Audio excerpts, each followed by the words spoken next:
நீங்களும் எனக்கு சிவபெருமான் கோவில் கும்பாபிஷேகம்னு சொன்னீங்க. நானும் பெண்கள் தான் பக்தியிலும் பண்பாட்டிலும் சிறந்தவர்கள் அப்படின்னு நானும் பேசுறதுக்காக கிளம்பி வந்திருக்கேன். எங்க அக்கா கொஞ்ச நேரத்துக்கு முன்னாடி பேசுறதையும் கேட்டேன். இப்ப நீங்களும் ஒரு அருமையான பிள்ளைக்கறி கதையும் சொன்னீங்க. அதையும் கேட்டதுக்கு ஒருவேளை ஆண்கள் தான் பக்தியிலும் பண்பாட்டிலும் சிறந்திருப்பாங்களோ? கரெக்ட்ல, ஆண்கள் தான் பக்தியிலும் பண்பாட்டிலும் சிறந்தவர்கள்னு நீங்க அவங்களுக்கு தீர்ப்பு கொடுத்துருங்க. நீங்க இத்தனை அக்காங்க உட்காந்துருக்கீங்க. அக்கா சமைக்கும் போது ஒருத்தவங்க கேட்டாங்க, பெண்களை பத்தி தான் பேச வந்திருக்கு, பெண்களை தூக்கி பேசுன்னு சொன்னாங்க. அக்கா தயவு செய்து என்னை மன்னிச்சிருங்க, பெண்களுக்காக என்னால சப்போர்ட் பண்ணி பேச முடியாது. ஆண்கள் தான் சிறந்தவர்கள், ஆண்கள் பக்கம் தீர்ப்பு கொடுத்துருங்க. நல்லதொரு வாய்ப்புக்கு நன்றி பாராட்டி விடைபெறுகின்றேன். நன்றி. போயிடலாமா சார்? என்னம்மா பிரச்சனை உனக்கு? நான் பொண்ணு, நீ பொண்ணு தானே? நீ பொண்ணு தானம்மா? அந்த அக்கா ஒரு பொண்ணு தானே? ஏமா நீயும் ஒரு பொண்ணு தானே? இல்ல உங்களுக்கு என்ன பிரச்சனை? என்ன பிரச்சனை? ரெண்டு பொண்ணு வந்து சேர்ந்து ஆண்கள் தான் பக்தியிலும் பண்பாட்டிலும் சிறந்தவர்கள் வந்து பேச உட்கார்ந்து இருக்கு. ரெண்டு பொண்ணு. அப்ப உண்மையிலே நீ பொண்ணு இல்ல, பொண்ணுதான். கெட்டப்பு போட்டாலும் நீ பொண்ணுதாங்க.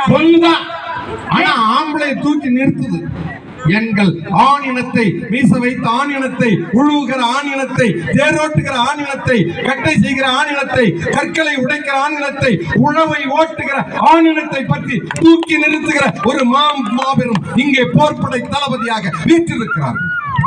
அப்படி இல்ல சார், ஆண்களை மேடையில் பேச வைக்கணும் இவங்க விடமாட்டாங்க. ஆண்களுக்கே தெரியும். நீங்க எத்தனை பேரை கூப்பிட்டுருப்பீங்க பட்டிமன்றத்துக்கு? இன்னைக்கு பக்தியிலும் சிறந்த, பக்தியிலும் பண்பாட்டிலும் சிறந்தவர்கள் ஆண்கள் பேசுறதுக்கு எத்தனை ஆண்களை கூப்பிட்டு யாராவது வந்தாங்களா? வருவாங்க. என்ன சொன்னாங்க? எனக்கு போன் வந்துச்சு. ஏமா பக்தியிலும் பண்பாட்டிலும் பெண்கள் தானே சிறந்து விளங்கிட்டு இருக்கிறாங்க, என்ன எப்படிமா பொய் சொல்ல கூப்பிடுறீங்கன்னு ஒவ்வொரு ஆணும் வராம எல்லாரும் பொம்பளை பிள்ளைங்களா வந்து உட்கார்ந்துருக்காங்களே, இதுலயே உங்களுக்கு தெரிய வேண்டாமா? இதெல்லாம் தேவையா? மைக் நீ மைக்ல போட்டு கொடுத்தியாமா? ஓஹோ, பொம்மைக்குலாம் சரியான ஆளு. போட்டே கொடுக்கறது தானே பெண்கள். போட்டு கொடுக்கறது தான் வேலையே. எல்லா குடும்பத்தை பிரிச்சு விடுறது தான் வேலையே. நல்லதுக்கா. என் அப்பனை வணங்கி, என் அப்பன் ஈசனை வணங்கி தேனூரும் தேவாரம் இசை பாட்டின் ஆதாரம் தமிழிசையே தன்னை இசையே தரணியிலே முதல் இசையே கோன்மழகாய் மிளகும் கரையும் முன் அழகில் மெய் மறந்து போகும் என்று அன்னை தமிழை வாழ்த்துவிட்டு மூன்றெழுதில் கவிதை கூற சொன்னால் நான் முதலில் கூறுவேன் அம்மா என்று. அப்பேற்பட்ட என் தாயினை வணங்கி அழகான இந்த பட்டிமன்ற தலைப்புக்குள்ள வரலாம் சார். நல்ல தலைப்பு, அற்புதமான தலைப்பு, அட்டகாசமான தலைப்பு கொடுத்துருக்கீங்க. இந்த ரெண்டு பேரும் வந்து ஒரு அக்கா பேசிட்டு போயிட்டாங்க.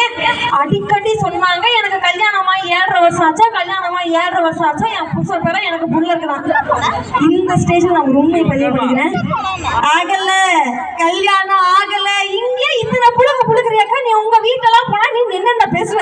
வக்கீலாச்சே, போய் பேசினாதானே காசு கிடைக்குது. வக்கீலாச்சு, வக்கீல் இப்படித்தானே பேசுவாங்க. இதுலயே தெரிஞ்சுக்காங்க அந்த அணியோட உருட்டல் என்னன்னு. உருட்டலில் சிறந்த உருட்டல் எங்கள் எதிராளியினர் உருட்டல். உருட்டல் இன்னும் சிறு